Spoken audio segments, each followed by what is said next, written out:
नमस्कार साथियों, प्रतिभा फाउंडेशन के यूट्यूब चैनल पर आप सबका हार्दिक स्वागत है।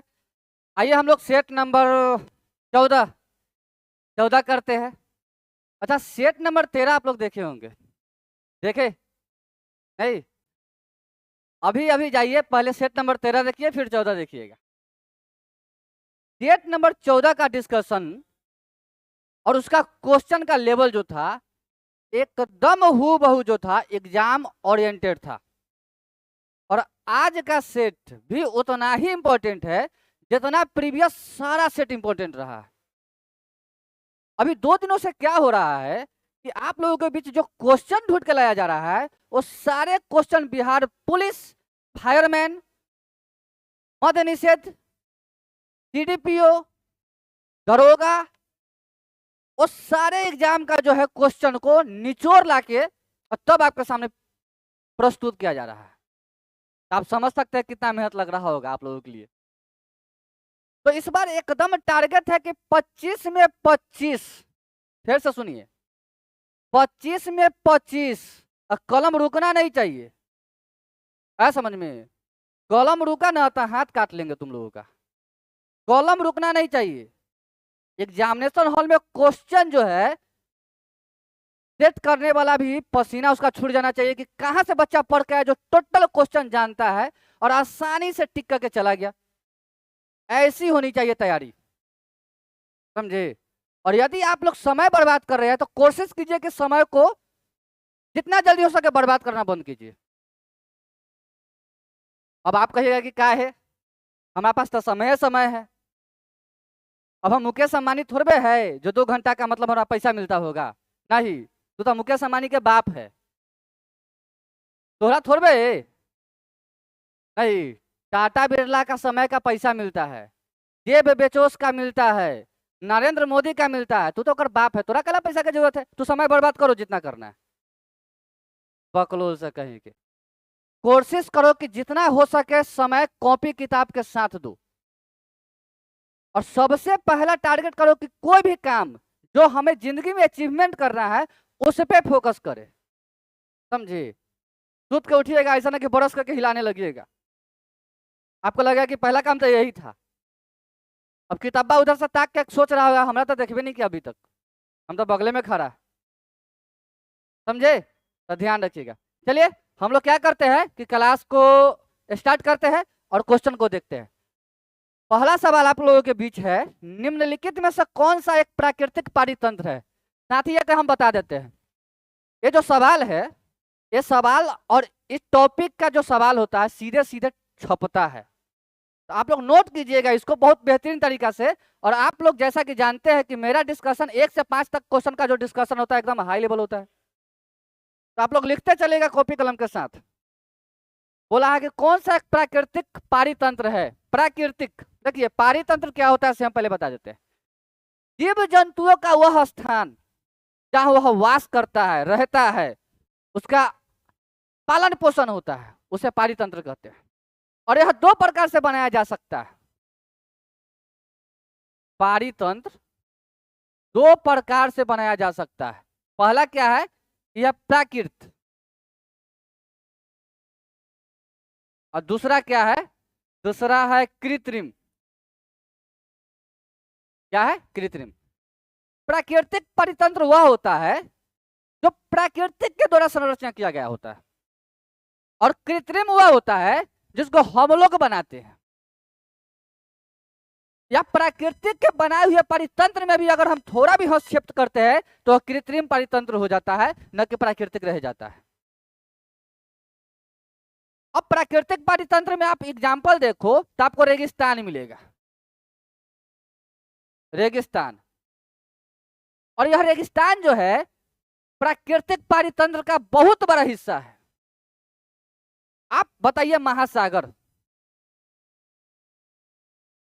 समुद्र, पर्वत, पठार, उसके बाद आर्द्रभूमि स्थल,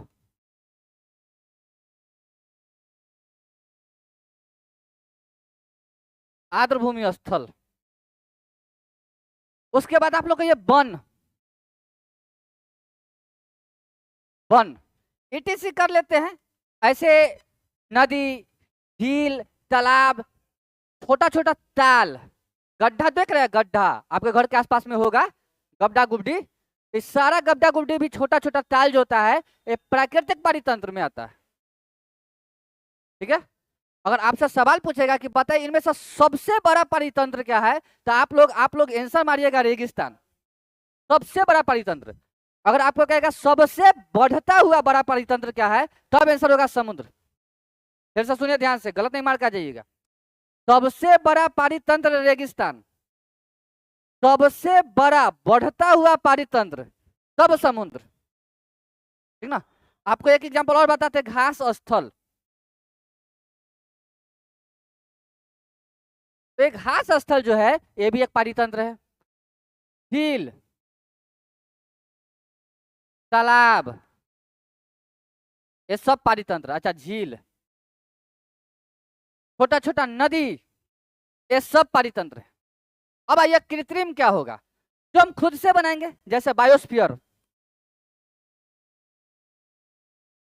मतलब जहां हम लोग बाघ को रखेंगे, जहां हम लोग बाघ को रखेंगे,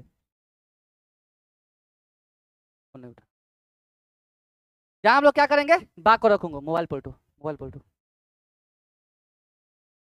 जहां हम लोग क्या करेंगे, बाघ को रखेंगे, पोसते हैं। उसके बाद आपको बता देते हैं बायोस्फीयर हो गया, तालाब हो गया, तालाब को हम लोग खुद खनते हैं। बगीचा हो गया, बगीचा हम लोग बनाते हैं खुद से। तो ये सब जो होता है कृत्रिम पारितंत्र है। तो आपसे पूछा प्राकृतिक पारितंत्र नहीं है, तो यहाँ बगीचा आंसर सही है, क्या कि वन, नदी, रेगिस्तान ये सब प्राकृतिक पारितंत्र है। आया समझ में, ध्यान रखिएगा। तो पहला के सवाल ब्लंडर है आपके सामने, समझ रहे ना आप, तैयारी करना पड़ेगा, सिलेक्शन लेके हटिए, सबसे अच्छा रास्ता यही है। वरना हर साल 35 लाख लड़का इंक्लूड होता है कंपटीशन में, ये हम आपको इससे पहले वाले भी क्लास में बताए हैं। मैट्रिक में कम से कम 20 लाख लड़का, इंटर में 15 लाख, केवल बिहार की बात कर रहे हैं तो 35 लाख, और भारत में 28 राज्य है और 8 गो केंद्र शासित प्रदेश है। अब हिसाब लगाइए और बताइए हमको कि कितना लड़का आपके कंपटीशन में हर साल आ रहा है। क्या उस हिसाब से, उस रेशियो में सीटें आती है, रिक्तियां आती है? नहीं ना। तो फिर अरे चलिए छोड़ दीजिए, सब तैयारी करने वाला नहीं, उसका अगर 30% भी तैयारी करने वाला है तो एक बहुत बड़ा आंकड़ा है और इसमें सिलेक्शन लेना है। तो आपको एकदम जो है रगड़ाना पड़ेगा कॉपी किताब के साथ, तब होगा, समझे? और नहीं तो डूब के मर जाइएगा, डूब के मर जाइएगा, किताब में सिलेक्शन नहीं होगा, समझे? चलिए अगला सवाल देखते हैं, सवाल नंबर 2 दिखाते हैं। हीमोग्लोबिन वर्णक है, कितना अच्छा सवाल है, आज इसका उल्लंघन पोस्टमार्टम करेंगे। हीमोग्लोबिन जो वर्णक होता है ये आरबीसी का वर्णक है। किसका वर्णक है? आरबीसी का। अब आपको एक बात बता दे, आरबीसी के बारे में कुछ बातें लिखना चालू कीजिए। पहला है आरबीसी, रेड ब्लड कॉर्पुस्कल्स, ये आरबीसी का फुल फॉर्म है। इसका एक और नाम है इरिथ्रोसाइट्स।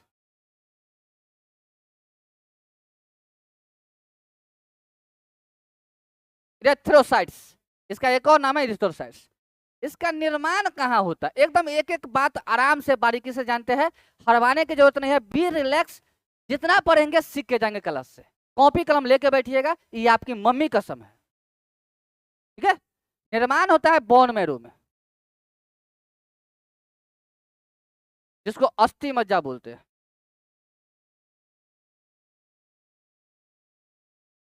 अगर इसका निर्माण होता है तो इसका अंत भी होता होगा, तो अंत होता है प्लीहा में, स्प्लीन इसको अंग्रेजी में बोलते हैं।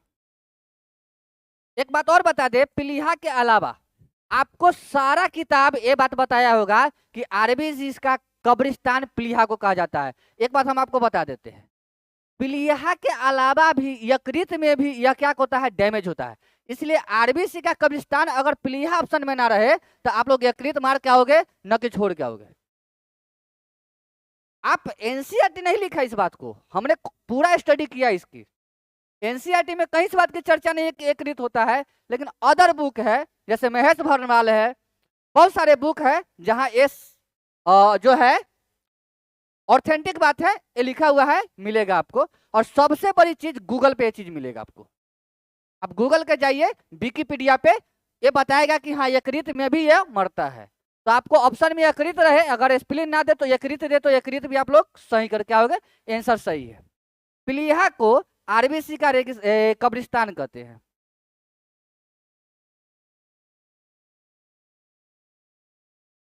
आरबीसी का क्या कहते हैं, कब्रिस्तान कहते हैं।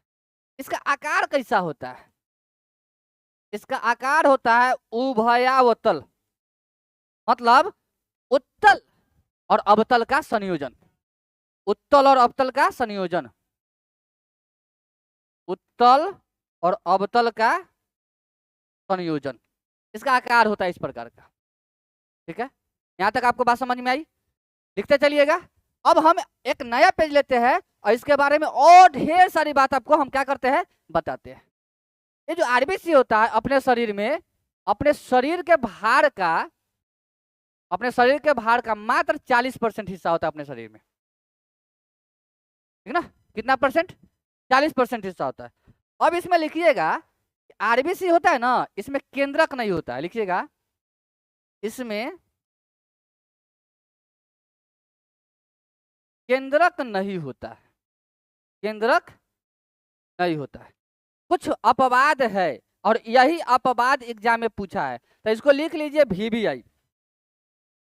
ये जो अपवाद दिख रहा है आपको, यही एग्जाम में पूछा गया है कि बताइए ऊंट, जिराफ, लामा, ये एग्जाम में पूछा हुआ वर्ड है लामा, ठीक ना। ये सब के बीच जो है केंद्रक होता है। ये 3 गो ऐसा जानवर है जेकरा खिलाफ चल रहा है। उन हवाओं से कह दो कि अपनी औकात में रहे जो हमारे खिलाफ चल रहा है, समझे। पूरा जोश में पड़िए, मलुआई टाइप के बैठ जाइएगा, तकिया के भोरे सुत जाइएगा और सोचिएगा कि वीडियो देख लेते काम हो जाएगा, तो काम हो नहीं जाएगा, वही तकिया में रगड़ के मुंह मरना पड़ जाएगा आपको एक न एक दिन, समझे। तकिया पर से उठिए, अब पलथिया मोड़ के बैठिए स्टडी टेबल पर, और तब जो है लोटा के ठीक कॉर्नर पे सटाइए मोबाइल, कान में ईयरफोन ठेलिए ताकि बाहर के आदमी के बात सुनाई ना पड़े। और कोई के फोन आवे, चाहे तोहर फ्रेंड हो मेल चाहे फीमेल, दोनों के मना कीजिए, कहिए कि 1 घंटा चुप्पे रहिए ना तो पिटबो करबो। एकदम ब्रेकअप कर लो जितना जल्दी हो सके, और नहीं तो सिलेक्शन नहीं होगा। तो ओकरा पैचअप में रहोगे तो सिलेक्शन नहीं होगा, ये तो डिट्टो है, लिख देते स्क्रीन पर आज, क्योंकि तुम्हारा कंसंट्रेशन वही खींच के लेके चला जाएगा, समझे। तो ध्यान रखिएगा। चलिए अब इसमें बताते हैं आपको कि इसमें केंद्रक नहीं होता है, इसमें केंद्र होता है, लिखिएगा इसमें केंद्र होता है, इसमें केंद्र होता है। और इस केंद्र के अंदर हीमोग्लोबिन होता है। क्या होता है, हीमोग्लोबिन, हीमोग्लोबिन होता है। इस हीमोग्लोबिन के कमी से, इसकी कमी से, इसके कमी से, किसका फोन है, लाओ तो काटो फोन, कमी से एनीमिया नामक रोग होता है। कौन सा रोग होता है, एनीमिया नामक रोग होता है, याद रहेगा आप लोगों को, कोई दिक्कत किसी को। और आरबीसी का खोज जो है ये रेयर केस में पूछेगा आपसे, एंटोनी ल्यूवेनहॉक, एंटोनी ल्यूवेनहॉक करता है। कौन करता है, एंटोनी ल्यूवेनहॉक। तो आरबीसी के बारे में इतना डिटेल्स आपको जानना जरूरी था। एक चीज आपको और बता देते हैं, सबसे बड़ा आरबीसी जो है ये आपको मिलेगा हाथी का, और सबसे छोटा आरबीसी जो है ये मिलेगा कस्तूरी मृग का। कस्तूरी मृग, मृग मतलब होता है हिरन। यह हिरन के चक्कर में सीता जी चल गए थे कहाँ? रावण हर के ले गया था ना, याद है ना? रामायण देखे हैं ना आप लोग? ये खाली शॉर्ट वीडियो देखते हैं। चलिए, सवाल नंबर तीसरा है, पराग कणों का एक पुष्प से दूसरे पुष्प तक हस्तांतरण किस माध्यम के द्वारा होता है? इसमें इमेज लगाना था। चलिए हम समझा देते हैं आपको। ये एक फूल का पेड़ है और ये दूसरा फूल का पेड़ है, ठीक ना?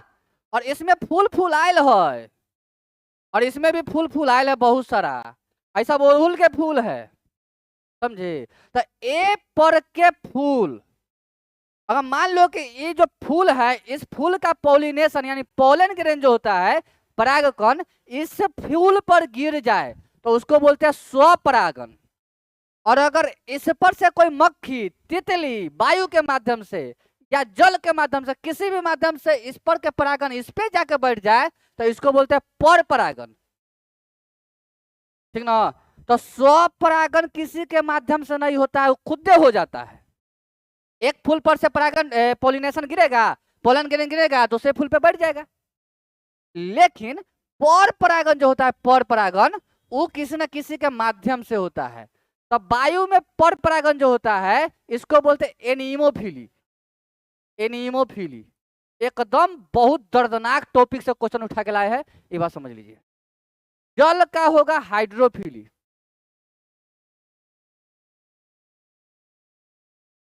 और कीट के माध्यम से होगा तो होगा इंसेक्टोफिली।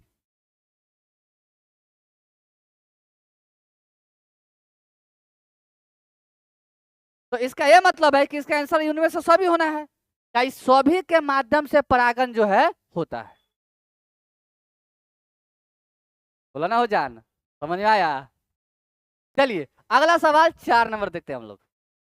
डी आई मेंडलीफ को श्रेय दिया जाता है।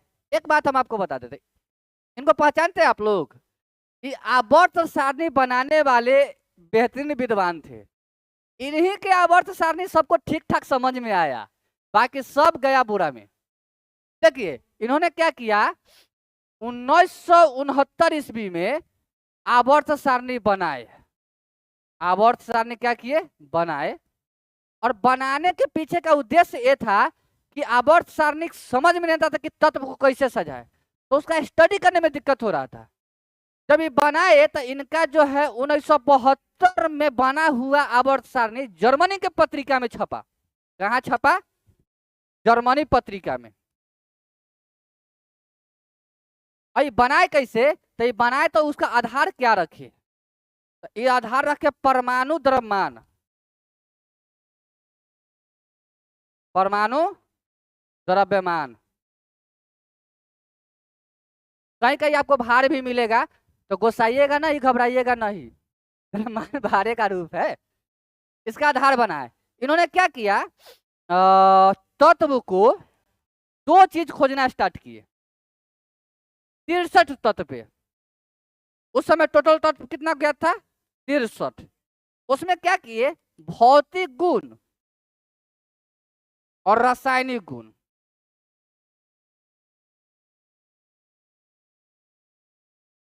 ये ढूंढना स्टार्ट किए, भौतिक गुण और रासायनिक गुण। और इन्हीं के आवर्त सारणी में सबसे पहले यह पता चला कि आवर्त भी होता है, वर्ग भी होता है। तो आवर्त और वर्ग, आवर्त और वर्ग, इस दोनों का जो है इजाद हुआ था इन्हीं के आवर्त सारणी में। इससे पहले आवर्त और वर्ग के बारे में किसी को कुछ पता नहीं था। ये क्या किए जानते हैं, ये चालाकी किए कि जो भी तत्व को सजाए उसमें कुछ जगह छोड़ दिए कि बाद में अगर कोई तत्व ज्ञात होगा तो इसके अंदर पेश देंगे। इतना चालाक थे। बाद में खोज होते गया, उसके अंदर पहले ही रूम बना दिए थे कि बाल बच्चा पैदा होगा तो इसी में रहेगा, अगर भविष्य में होगा तो वही किए भी पहले ही खल बना के और छोड़ दिए कि अगर एकरा से मिलत जुलत कोई तत्व बाद में कोई वैज्ञानिक आके खोजेगा तो उठा के पटक के में रख देंगे। बहुत सारे तत्व खोज हुआ बाद में 63 के बाद। और इनका सबसे बड़ा डिमेरिट क्या था से बताते हैं, कि क्या किए, हाइड्रोजन तत्व को सही स्थान नहीं दे पाए, इसीलिए वो भटकता था, इसीलिए उसको आवारा तत्व कहते हैं। अभी भी उसका स्थान सही नहीं है, आप लोग आवर्त सारणी का स्टडी कीजिएगा तो अभी भी उसका स्थान सही नहीं है, इसीलिए उसको पहलक के तत्व के रूप में रख दिया है कि तू सबसे पहले बैठ, जब तू कोई से मैचे नहीं करता है तो तू सबसे पहले बैठो, समझे। चलिए, तो इसका ये मतलब है कि मेंडलीव जो है आवर्त सारणी के खोज के लिए जो है बदनाम हो गया था। चलिए, सवाल नंबर 4 देखिए, असमतापी जंतु जिनका हृदय द्विकक्षीय होता है, इनमें से कौन है? सैलामेंडर। अब इसका कंसेप्ट क्या है, कैसे पकड़ाएगा बाबू? किताब तो पढ़ लीजिएगा आप, क्या लगता है कि पकड़ाएगा ना? फिर वही वाला बात, धनी हो सब धन तुहे न ले लो ना। देखो हम बताते हैं, आप लोग याद रखिएगा, जंतु का जो है तापमान के हिसाब से 2 प्रकार बनाया गया है। कितना? 2 प्रकार, असमतापी और दूसरा है समतापी। समतापी, आप लोग जो है अपना दिमाग के इंटरनेट खोलिए और देखिए ठीक से, अपना आंख का कैमरा ढीला कीजिए और ठीक से देखिए ये क्या है। असमतापी मतलब तापमान समान नहीं रहेगा, इसको कोल्ड ब्लडेड बोलते हैं, COLD, cold blooded. Cold blooded, इसका यह मतलब है कि ये क्या करता है, पर्यावरण के तापमान के समान नहीं रहता है, पर्यावरण के तापमान के समान नहीं रहता है, ठीक है। अगर बात करें समतापी के, तो समतापी मतलब तापमान के समान रहता है, मतलब पर्यावरण के अनुकूल है, पर्यावरण के तापमान के समतापी, इसको बोलते हैं वार्म ब्लडेड।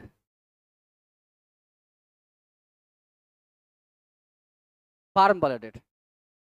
कुछ जीव का नाम बता देते हैं। एक बात हम आपको बताते हैं, असमतापी को एक्टोथर्म कहते हैं, एक्टोथर्म, नोट में लिखिएगा। हो सकता है कि असमतापी न दे, अब पूछे कि बताइए इनमें से कौन एक्टोथर्म प्रजाति के जंतु है, तो एक्टोथर्म प्रजाति के जंतु असमतापी, तो इसको क्या बोलते हैं, एक्टोथर्म।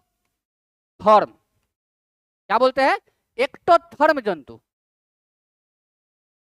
इसका निक नेम है। और हम एक चीज आपको बता दें इसी में छोट कर होगा दोस्त आयुष, कोरेलो छोटे करा तो हो पूरा पेज। अच्छा अच्छा अच्छा, चलिए इतना में हम हुआ लेंगे, टेंशन नहीं लीजिए, हम है ना। देखिए इसका एग्जाम्पल आपको बता देते हैं, इसका एग्जाम्पल है रोहू मछली, उड़ने वाला छिपकली,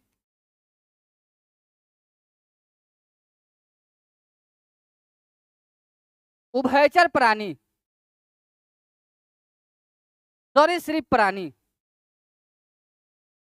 ये सब जो होता है ये असमतापी होता है। शीत ब्लडेड, ब्लड उसका ठंडा है, समझे।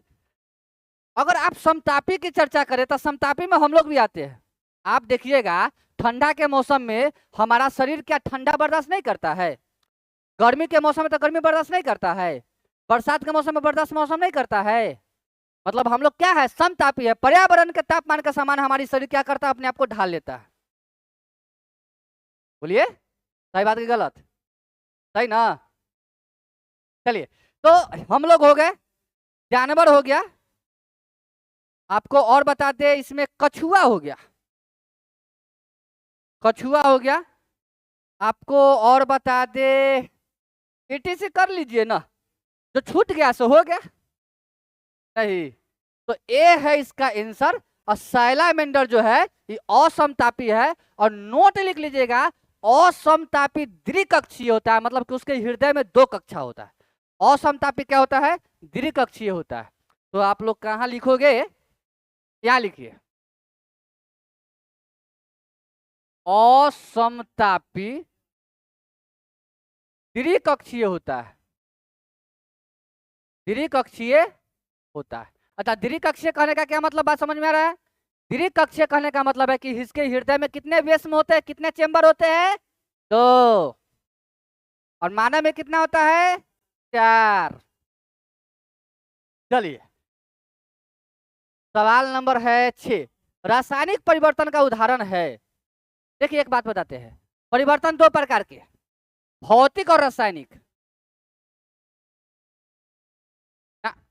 परिवर्तन, हाँ, परिवर्तन 2 प्रकार के, एक होगा रासायनिक, एक होगा भौतिक। देखिए, रासायनिक परिवर्तन क्या होगा? जो दोबारा न मिले, जो दोबारा आपस न मिले, तो उसे क्या कहेंगे? रासायनिक। एग्जाम्पल बताते हैं। जैसे मान लीजिए आप कि लोहा में जंग लग गया। अच्छा, लोहा में जंग लग गया तो अब लोहा में जो ताकत है पुरनका लोहा की तरह होगा? नहीं ना होगा, तो मतलब दोबारा नहीं मिल रहा है, ठीक ना? खाना हम लोग खा लेंगे तो जो पच जाएगा फिर वैसने खाना मिल जाएगा? आपको ही पता है कैसन मिलेगा, नहीं? तो भोजन का पाचन, भोजन का पाचन, जो हम लोग श्वसन लेते हैं, श्वसन की क्रिया करते हैं, तो जो ऑक्सीजन हमको मिलता है फिर बाद में हम वैसे ऑक्सीजन छोड़ देंगे? हम तो CO2 ना छोड़ते हैं जी, ऑक्सीजन लेते हैं, CO2 छोड़ते हैं, तो श्वसन। और ये सब जो है रासायनिक परिवर्तन है। अब भौतिक परिवर्तन में आइए, जो दोबारा मिल जाए, जो, रुक जाइए, पेन चेंज कर देते हैं ताकि आप एकदम इत्मीनान से पढ़िए। जो दोबारा मिले, ऐसे गांव देहात के भाषा में तो कहते हैं कि जो दोबारा मिले उसे पैचअप करते हैं, मतलब हमें पुराना प्यार मिल गया, नहीं। लेकिन अगर यहाँ कहिएगा तो भौतिक परिवर्तन, जैसे आप एग्जाम्पल में जान लीजिए, बल्ब का जलना, फिर से सुनिएगा, बल्ब का जलना, बल्ब जला दीजिएगा तो प्रकाश अभिक्रिया जो होता है बट के चला जाता है, फिर बल्ब जलाइए फिर मिल जाएगा आपको। पानी उबलना, पानी उबलना, चीनी का घोल का चाशनी बनना, अगर बन जाएगा चाशनी तो फेन गर्म कीजिएगा तो फेन चीनी मिल जाएगा, और फेन गर्म कीजिएगा तो फेन चाशनी बन जाएगा, ठीक ना? तो चीनी का घोल, चीनी का घोल, नमक का घोल। और नोट लिख लीजिए आप लोग कॉपी के निचली हिस्सा में कि मोमबत्ती का जलना रासायनिक और भौतिक दोनों अभिक्रिया है। मोमबत्ती का जलना रासायनिक और भौतिक दोनों अभिक्रिया है, ये आप लोग नोट करके लिख लीजिए। चलिए, तो इसका आंसर होगा आपको, देखिए तो, जल जम जाएगा तो फिर जल में बदल जाएगा, तो ये नहीं होगा आंसर। चीनी जब पिघल जाएगा तो फिर जमा देंगे, चीनी फेन बन जाएगा, तो ये भी आंसर नहीं होगा। लेकिन दूध जब खट्टा हो जाएगा तो फिर एक मीठ हो जाएगा, उसके लिए कथी डालना पड़ेगा? चीनी, शहद, और क्या बोलते हैं उसको, गुड़, गुड़ ना, गुड़, ठीक से सुनो। चलिए, अगला सवाल है, मूली एक है, मूली एक मूल कंद है जिसको बोलते हैं भूमिगत जड़, भूमिगत जड़। आइए इसका भी कंसेप्ट देते हैं। एक बात बताइए हमको, ये है आपका आलू, लालू जी के जमाना से आलू चले आ रहा है ना। आलू के बाद हो गया प्याज, अदरक, लहसुन, आलू प्याज अदरक लहसुन, तो और क्या है? बोलिए, आप लोग भी कुछ बोलिए, ऐसे थोड़े होगा। हल्दी, ये सब जो है ये तना का रूप है, तना, और तना का जो भी रूप होगा वो बाद में पौधा में बदल सकता है। तो यह पौधे का रूप ले सकता है। अब आइए, तो इसका ताना मारिएगा। इधर आइए, मूली, गाजर, शकरकंद, चुकंदर, ये सब जो है ये भूमिगत जड़ है। भूमिगत जड़, भूमिगत जड़। इससे क्या होगा, इससे नया पौधा नहीं बना सकते हैं, इससे नया पेड़ नहीं बनाया जा सकता है। ठीक है, तो इसका आंसर का भइल मूली। एक बात जानते हैं, मूली बहुत फायदेमंद है। हम लोग नहीं खाते हैं या कम खाते हैं, ये बहुत फायदेमंद है। गाजर बहुत फायदेमंद है, क्योंकि गाजर में विटामिन ए होता है, जो आंख के रोशनी के लिए बहुत ज्यादा जरूरी है। क्योंकि विटामिन ए के कमी से रतौंधी हो जाएगा, तो क्या होगा, दिने में तोरा नहीं दिखेगा। दिखेगा लेकिन तनका तनका दिखेगा, झिलमिलाहट दिखेगा, ठीक ना। तो दोसर के पप्पा जा रहे होंगे तो तोरा लगेगा कि हमारे पप्पा जा रहे हैं। चलिए, सवाल नंबर 8, माफ कीजिएगा, थोड़ा सा मजाक कर लीजिए। हार्मोन जो रुधिर में शर्करा स्तर को नियंत्रित करता है वो अग्नाशय है।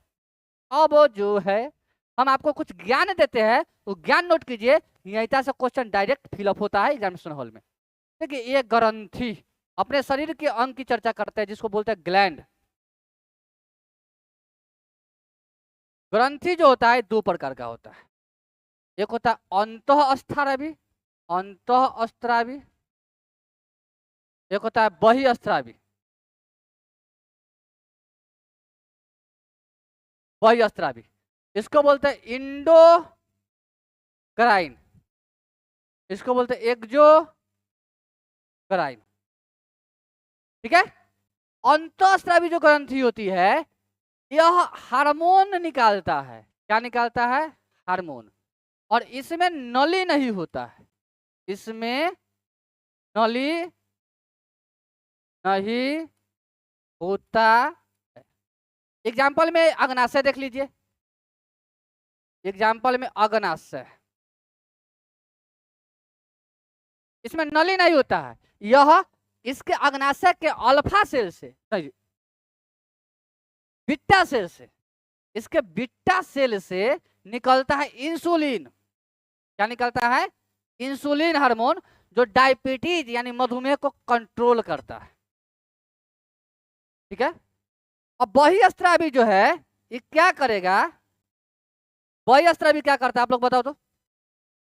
बहिःस्रावी क्या करेगा, हम आपको बता देते हैं कि बहिःस्रावी क्या करेगा। तो ये क्या करेगा, एंजाइम निकालेगा,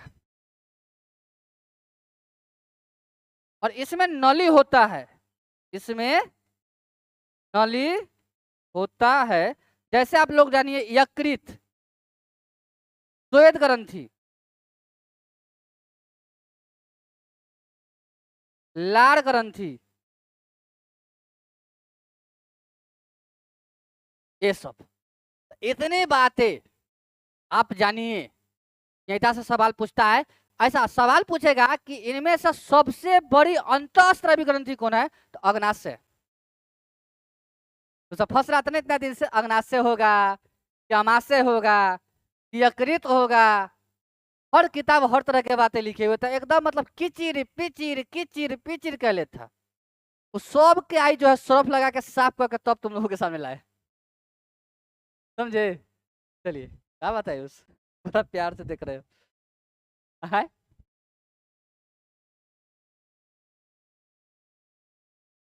बहिःस्रावी ग्रंथि है यकृत, बहिःस्रावी ग्रंथि है सबसे बड़ा। अंतःस्रावी ग्रंथि पूछेगा तो अग्नाशय आंसर होगा। चलिए, वायवीय श्वसन में ग्लूकोज के विघटन से प्राप्त होता है। तो हम आपको एक बात बता देते हैं, श्वसन का दो प्रकार है, यहीं पोस्टमार्टम करते हैं। श्वसन का दो प्रकार है, पहला है वायवीय, वायवीय एरोबिक, एरोबिक रिस्पायरेशन, इसको इंग्लिश में बोलते हैं रेस्पायरेशन। दिल लेके जा रही हो, कैसे जिएंगे हम। बहुत गर्मी है, समझे, बहुत गर्मी है, और इसमें आकर शूट करना पड़ता है। आप लोगों की भी जिम्मेदारी है, आप लोग सेशन को लाइक कीजिए, यदि संभव हो पाए, अगर आपसे होता है तो कम से कम उस सब दोस्तों में भेज दीजिए जिससे बातचीत होता है। देखो, जिससे बात नहीं होता है उसका तो बातें हटा दो कि ना, उससे तो तुमको जलाने होगा कि भगवान करूँ तरक्की ना करे। कम से कम जिसके बारे में तुम सोचते हो कि नहीं ये मेरे साथ रहे, उसको कम से कम भेज दो, शेयर कर दीजिए। उसे भी कहिए तंगा सा व्यूज कर लेने के लिए। क्लास बहुत अच्छा क्लास है, आप जब आपको पसंद है तो उसको भी पसंद आएगा। उसके बाद कमेंट भी करके बताइए क्लास कैसा लगता है, और मेहनत को जो है आप लोग धन्यवाद कीजिए। हम आपसे बस इतना ही मांगते हैं, देते तो इतना है, बस मांगते इतना है।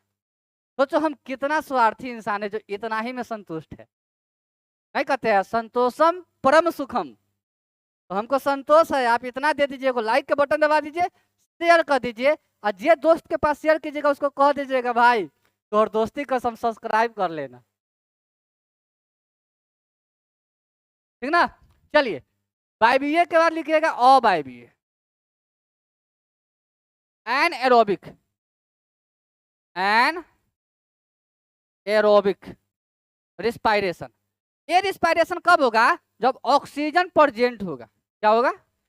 ऑक्सीजन प्रेजेंट होगा। आई होगा कहाँ? तो इन पुत्रा जाके साइटोप्लाज्म में होगा। बहुत हरामी है, ये जाकर साइटोप्लाज्म में होगा, साइटोप्लाज्म। अब इसमें क्या होगा साइटोप्लाज्म में? ये क्या करेगा? पायरुविक अम्ल बना लेगा। इसमें क्या होगा से बताते हैं, देखिए ग्लूकोज जो है, ग्लूकोज ये ग्लाइकोलाइसिस का प्रक्रिया करेगा। ये क्या करेगा हाँ चलिए, ग्लूकोज जो है, ग्लूकोज ये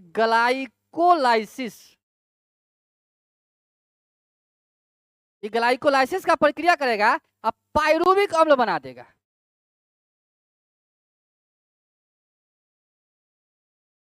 और यही पायरुविक अम्ल जो है CO2 और प्लस H2O और प्लस में कुछ ऊर्जा देगा।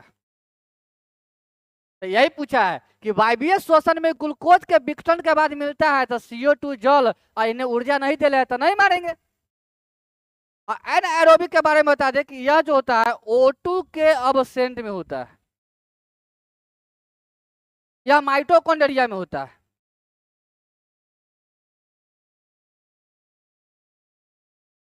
और इसमें लैक्टिक अम्ल का निर्माण होता है, और यह लैक्टिक अम्ल हमारा शरीर में उत्पन्न हो जाता है तो देह जो है, अरे बाप रे बाप, यहाँ तो खाओ रे बाली, ठीक ना। तो फिर जाते हैं दवाई लेने, तो देता है क्या?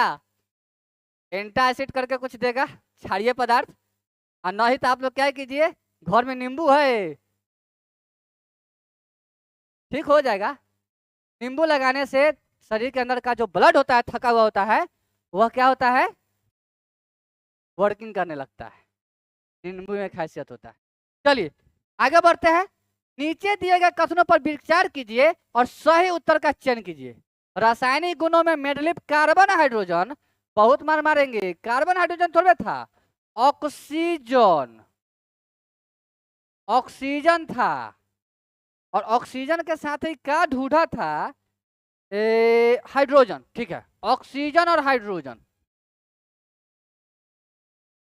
ये जो है अपना जो है ऑक्सीजन और हाइड्रोजन का एक सक्रिय अभिक्रिया लिया, सक्रिय अभिक्रिया कराया, एक्टिव रिएक्शन, सक्रिय अभिक्रिया, और इसके माध्यम से जो है खोज किया। तो ये तो गलत है, क्या कि बोला कि कार्बन पे खोज किया ना भाई, ये ऑक्सीजन और हाइड्रोजन का सक्रिय। इन्होंने इन तत्वों का चयन इसलिए किया क्योंकि वे कम अभिक्रियाशील थे ना। ऑक्सीजन और हाइड्रोजन पर अभिक्रिया कराया, और इसलिए कराया क्योंकि ये अधिक अभिक्रियाशील था। समझे? तो इसका आंसर होगा दोनों गलत। चल जाओ। डी फॉर डॉग, और डॉग मतलब कुत्ता। सवाल नंबर अगला है, जन्म नियंत्रण के लिए उपयोग किए जाने वाली मुख्य गोलियां शरीर के हार्मोनल संतुलन को परिवर्तित कर देती है। इनके द्वारा गर्भावस्था को रोकने के सही तरीके का चयन कीजिए। तो पहला ऑप्शन है अंडाणु मुक्त होते हैं। अंडाणु अगर मुक्त हो जाएगा, अगर अंडाणु मुक्त हो जाएगा तो गर्भावस्था रुकेगा कि गर्भावस्था हो जाएगा? गर्भावस्था होना जाएगा जी। आहो, अंडाणु के रोकना ना पड़ेगा प्रेगनेंसी के लिए। ये अंडाणु चल जाएगा जगह पर तो प्रेग्नेंट हो जाएगी बेचारी वो। समझ रहे हैं ना? इसका ये मतलब है कि गलत है, अंडाणु का निर्माण नहीं होता है। अंडाणु का निर्माण क्या नहीं होगा? अंडाणु का निर्माण होगा। गर्भाशय का स्तर टूट जाता है, ये तो ऐसे टूटते रहता है। प्रत्येक 15 दिन पर गर्भाशय का स्तर टूटता है, जिसको एमसी मेंस्ट्रुअल साइकिल कहते हैं, जिसको पीरियड कहते हैं, मासिक धर्म चक्र।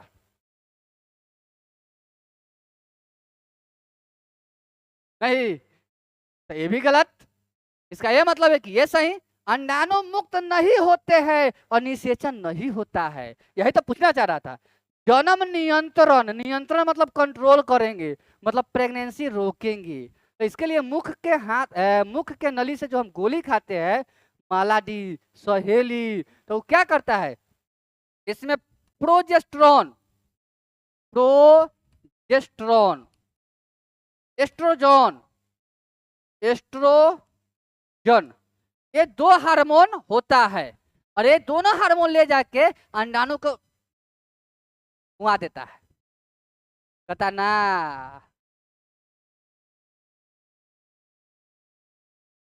चलिए, इसका यही आंसर है।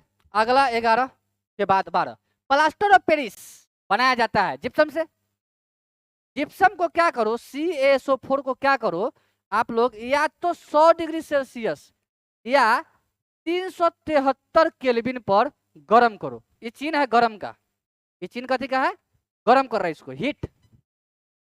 जैसे गर्म करेंगे तो हमको मिलेगा CaSO4 इंटू हाफ H2O, या इसको एक और लिखेगा, 2 आगे कर देगा तो 2 CaSO4 इंटू H2, इसी का नाम है प्लास्टर ऑफ पेरिस।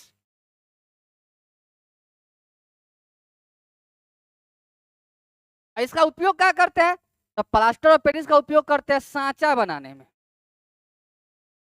उसके बाद करते हैं टूटी हुई हड्डी के शल्य चिकित्सा केंद्र में। सीधा सीधा लिखिए ताकि सब पकड़ा जाए। शल्य चिकित्सा केंद्र में। आजकल तो घर के डिजाइन बनाने में भी इसका प्रयोग किया जाता है। देखे होंगे आप लोग, ऊपर बॉल पर पंखा जहां आप लोग लगाते हैं, पंखा के बीच गोल गोल टाइप का जो डिजाइन बन के आता है, ये प्लास्टर ऑफ पेरिस का होता है। कॉर्नर पर देखिएगा जहां आप लोग LED लगाते हैं, तो वो साइज जो बनाया जाता है वो प्लास्टर ऑफ पेरिस का बनाया जाता है। नीचे टाइल्स जहां लगाते हैं तो एक दूसरे को कनेक्ट किया जाता है टाइल्स को, तो वहां भी प्लास्टर ऑफ पेरिस का उपयोग करते हैं। डस्टबिन लगाते हैं रूम में, किचन उचन में, तो वहां भी प्लास्टर ऑफ पेरिस का उपयोग किया जाता है। समझे? तो आजकल इसका उपयोगिता है बढ़ गया है। आगे बढ़ जाए। वायवीय श्वसन, अच्छा भाई दोबारा आ गई का? तता हमरा एकर जे है डिस्कशन हमनी के पीछे कोई जानी जा का हो, ये दोबारा आयल बाटे। एकरा तो छोड़ता नहीं। 14 नंबर क्वेश्चन देखता नहीं। चलिए, फ्यूज का सिद्धांत क्या है? तो फ्यूज जो है या ऊष्मीय प्रभाव पे काम करता है। अब कुछ बातें जो लिखाते हैं वो रामबाण है, आप लोग अपना कॉपी में क्या कीजिए, उतार लीजिए। देखिए, हम बताते आपको है टंगस्टन, आयुष पानी है, नाइक्रोम, अच्छा ये पहले ला कर रख लिए है, और एक है फ्यूज। एक बात पहले आप नोट लिख लीजिए क्योंकि यहां से सवाल पूछे जाते हैं। ये जो फ्यूज है, फ्यूज, और ये जो है कंडेंसर, कंडेंसर ये दोनों को सीरीज में लगाते हैं, सीरीज में। कथी में लगाते हैं? सीरीज में। और जो घरेलू वायरिंग होता है, घरेलू वायरिंग,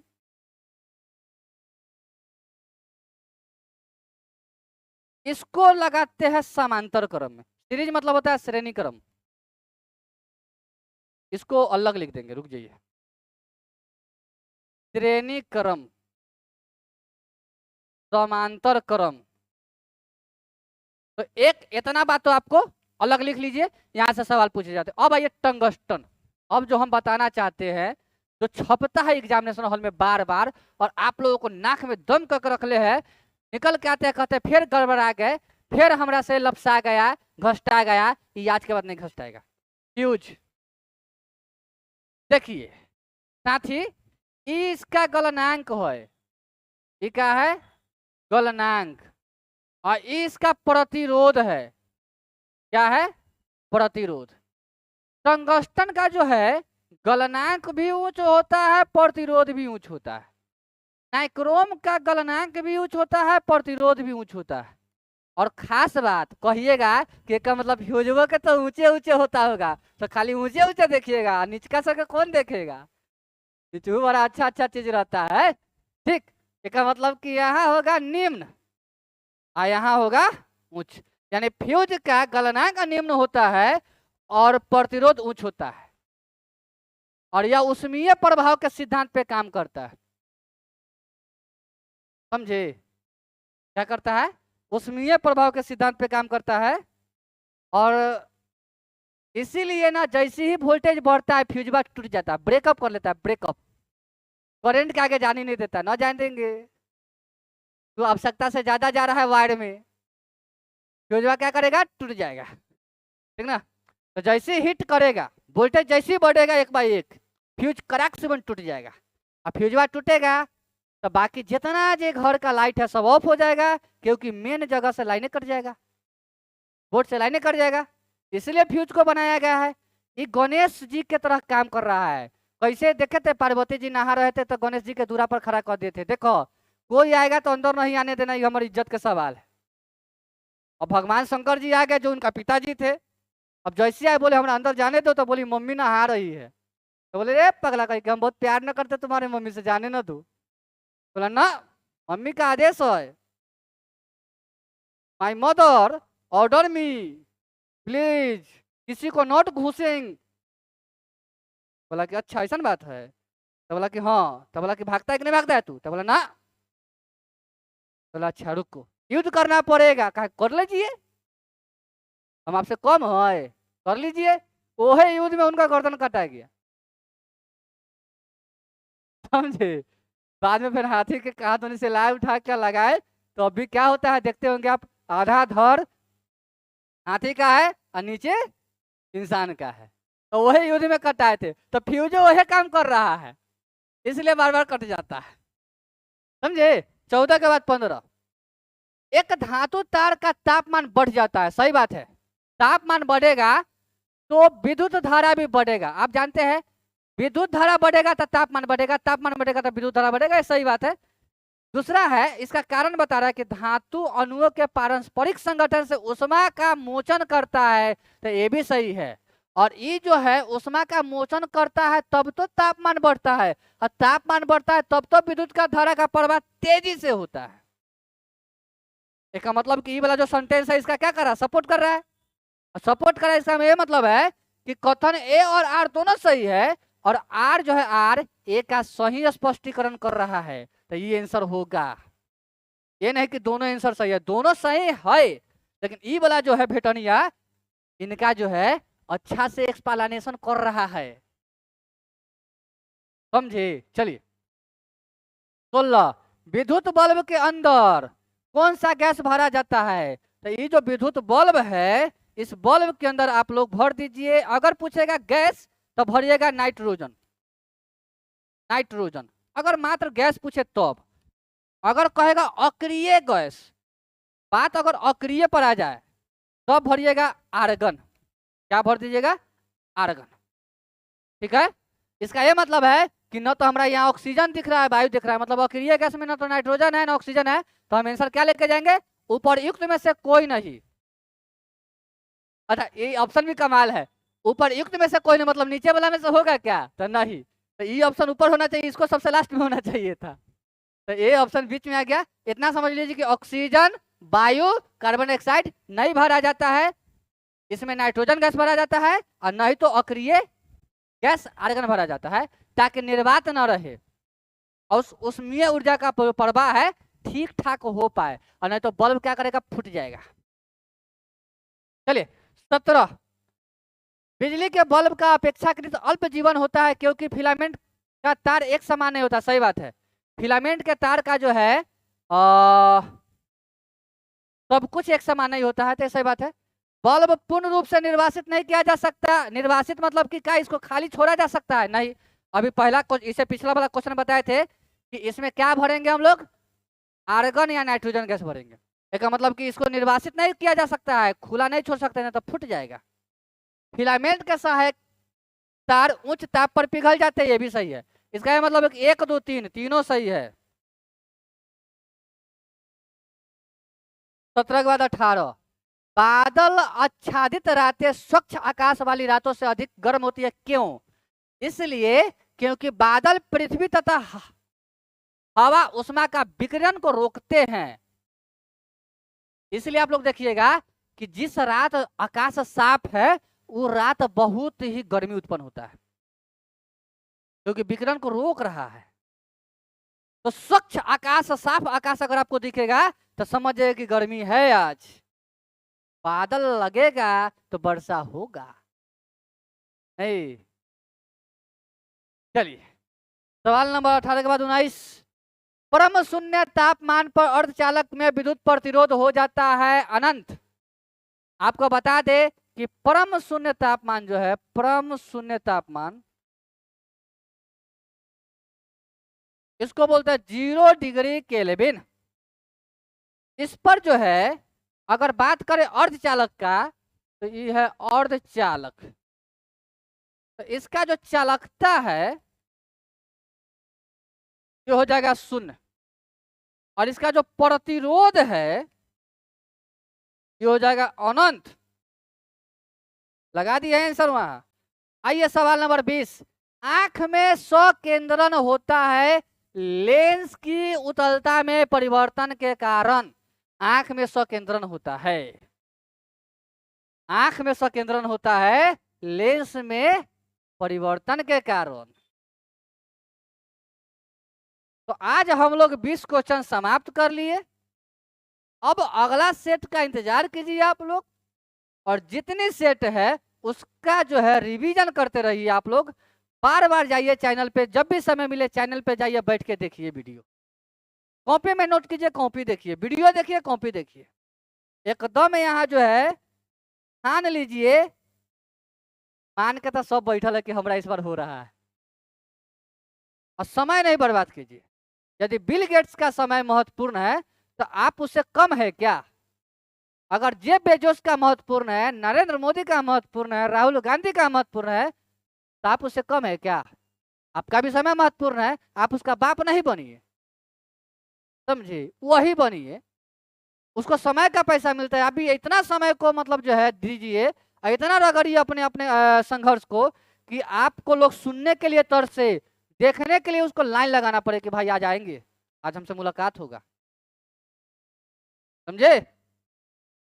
इतना अपने आप को कीमती बनाइए, ये सब समय करवाएगा आपसे। तो समय का यूज कीजिएगा तब ना। और समय देले है व्हाट्सएप पर ओकरा 2 घंटा, जब तक आप ऑनलाइन से नहीं जाइएगा तब तक हम नहीं जाएंगे। हम देख रहे हैं आप कितना देर ऑनलाइन हो, तो हमरा के अलावा किसी और से तो ना बतिया रहे, ये ठीक नहीं है, ये बुरा में चल जाएगा, इस प्रोसेस में मत रहिएगा, ठीक है? तो मिलेंगे कल, बहुत बहुत धन्यवाद। आज चलते हैं, फिर कल मिलेंगे आप लोगों से नए सेट के साथ। 20 क्वेश्चन का, आज तो 19 क्वेश्चन का ही डिस्कशन हो पाया है। बहुत बहुत धन्यवाद। मेहनत एकदम खामोशी से कीजिए, सफलता खुद शोर मचाएगा। आप कुछ मत बोलिए, आप केवल क्या कीजिए, सफर को जारी रखिए। एक न एक दिन जो है लोग आपके बारे में चर्चा करेंगे और ढूंढेंगे, अरे देखते नहीं आजकल उसको, कहाँ रहता है। रूम बंद कर लीजिए, लगना चाहिए कि चांद पर है, ठीक ना? चलिए bye bye, love you all, सबको बहुत बहुत धन्यवाद, शुक्रिया।